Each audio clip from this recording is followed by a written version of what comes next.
In our first story, teachers across the country have served notice they will withdraw their services by the close of February if outstanding allowances due them were not paid. In a letter addressed to the National Labour Commission, the Ghana National Association of Teachers, National Association of Graduate Teachers, and Coalition of Concerned Teachers accused the Commission of flouting various deadlines agreed on for the payment of the allowances. Concerns raised by the associations include the non-payment of salary arrears to 2013 and 2014 batches of newly recruited teachers and teachers on promotion.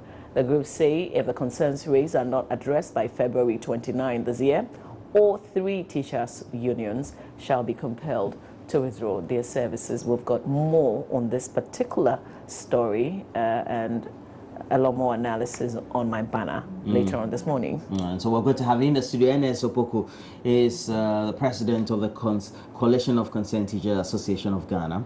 Now let's move on to this very subject. It's on agriculture, specifically fishery, as managers of sustainable fisheries management projects are currently calling on parents in the country's fishing communities to put an end to the practice of trafficking their children for pittance. According to them, children from many fishing communities in the country are abused by those who traffic them and are ultimately denied one of the essential tools of empowerment.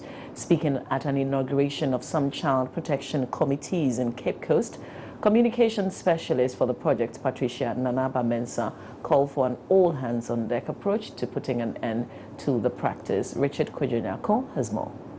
Child trafficking occurs when children are trafficked within the country for work in the fishing industry as domestic servants, cocoa plantation laborers, street vendors, porters, and for the use in sexual exploitation. While others are trafficked, others go through child labor. These activities have left the fishing communities poorer than before, according to the Sustainable Fisheries Management Project. The United Nations estimate 2.4 million people are trafficked at any given time, and the exploitation generates $32 billion in annual profit for those who traffic them. In order to develop a program of action to reduce the trafficking of children from the fishing communities, the Sustainable Fisheries Management Project has inaugurated a series of child protection committees. Communication specialist with the Sustainable Fisheries Management Project, Patricia Nanaba Mensah, is calling for a robust action to halt the practice. Now, we realize that talking about child labor and trafficking in these focal areas that SFMP is operating, talking about Elmina, Mori, Apam, Winneba, and other communities in the central region, child labor is something that is really persisting there. It's something that is really ongoing. Now, we ask ourselves that if we work with these communities and we are doing communications, so we are doing behavior change communications, and we are not doing rescue and all of that, but we are doing behavior change communications. So today, this program was set aside to inaugurate this committee so that together, these committee members can act as or serve as peer educators. So we have students on the team, we have the social welfare on the team, we have the women and children Ministry for Women and Gender on that committee. The regional director of the Department of Children, Daiwol Erakwe, believes the action taken would help, if not eliminate the practice, reduce it to the barest minimum. We realize that child trafficking and child labor, it is a reality, it's ongoing, and as stakeholders, we all need to come together to be able to address these issues. Now, you realize also that from all that we have discussed, the bottom line was poverty. We don't have money, so we take our children out for 50 Ghana cedis, 100 Ghana cedis to go and work for somebody to make far more than that. And these children go through a lot of challenges whilst working with these people. Some are hit, some go diving, and they end up losing their lives.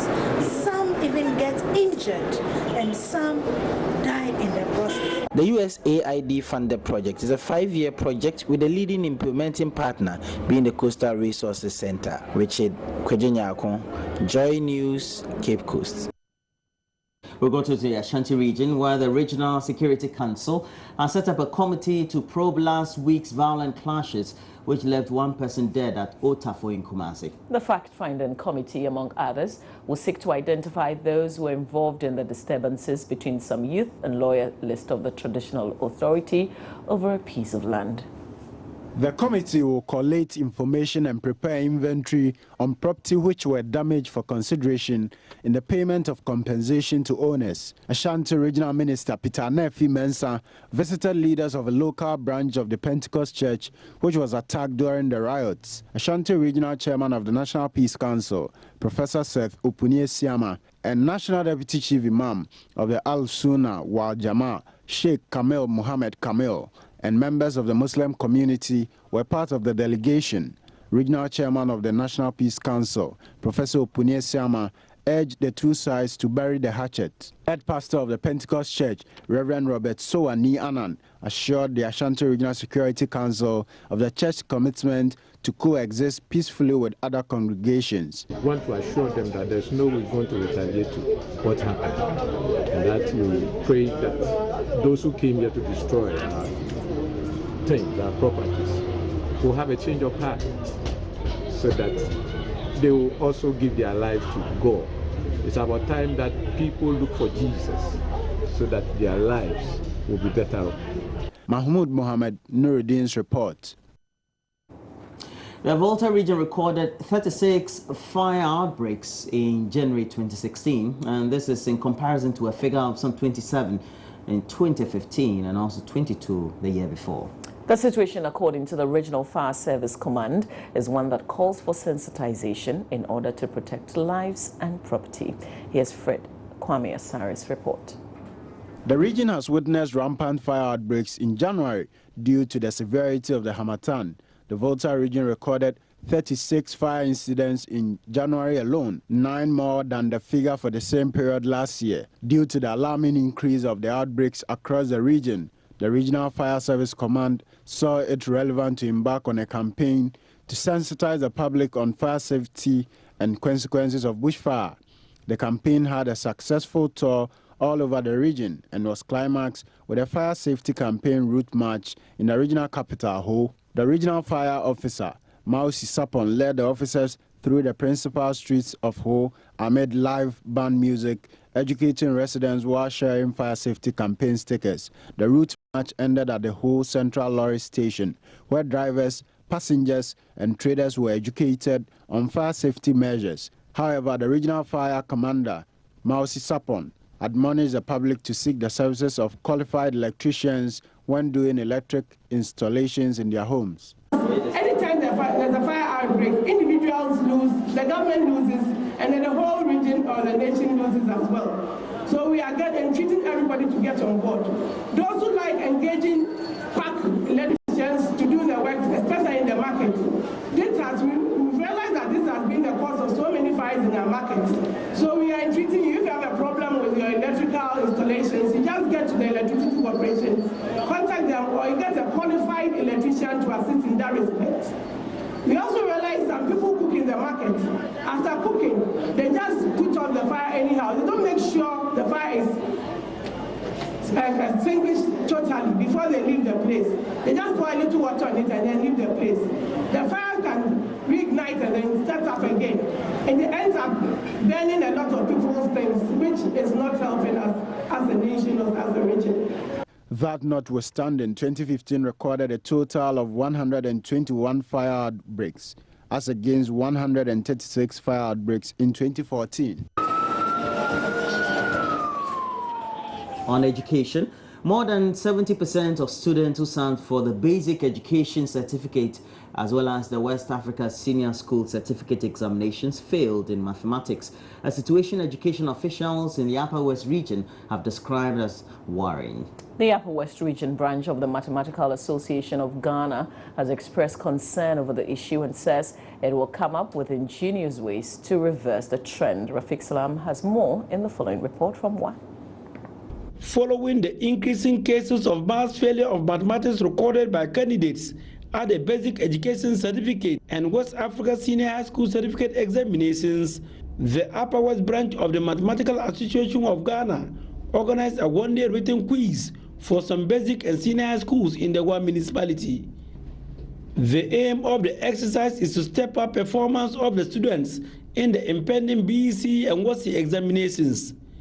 In the one municipality, 84 basic and senior high schools took part in the program. The students were quizzed in 5 subjects, which included statistics, vectors, cycle theories, and trigonometry. Abdul Rauf Mohammed is the Upper West Branch President of the Mathematical Association of Ghana. With mathematics, an area where teachers and students and even parents are finding things that it is a difficult area. And for that matter, the approach to it is very bad. We thought that no, we need to practicalize this thing. If we start from the classroom, the students are able to understand the concept and put it into reality. So that is why the reason why we're organizing this to ensure that we increase the performance of mathematics in the BEC and the SHS. Since last year's results, it's nothing to write home about. Also worried about the failure rate in the region is the immediate past president of the association, Seydou Abubakar. Last year, the performance figure for core mathematics, if we take the total average for the region, it was 25% for core mathematics, and then 22, 23 thereabout for the elective mathematics. And then for this year, there has been a little improvement. Core maths has gone up to 33, 34. And elective mathematics has gone up to 30, 32. And so we observe that there is still the need to put certain things in place.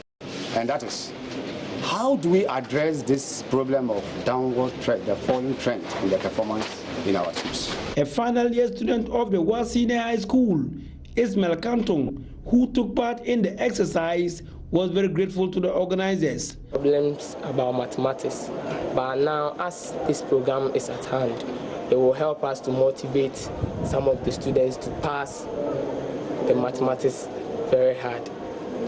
It will help them to pass the mathematics and also to increase the rate of passes in our school with respect to mathematics, because in my school there were poor performances of mathematics, but now as programs like this are at hand, it will help most of the students to pass very well.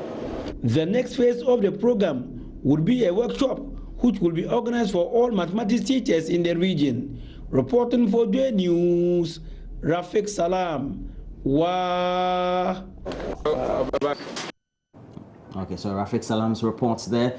That'll be it for the news, but as always, you want to get interactive, very easy for you to do. So on Facebook, you can find us through the page Join News on TV.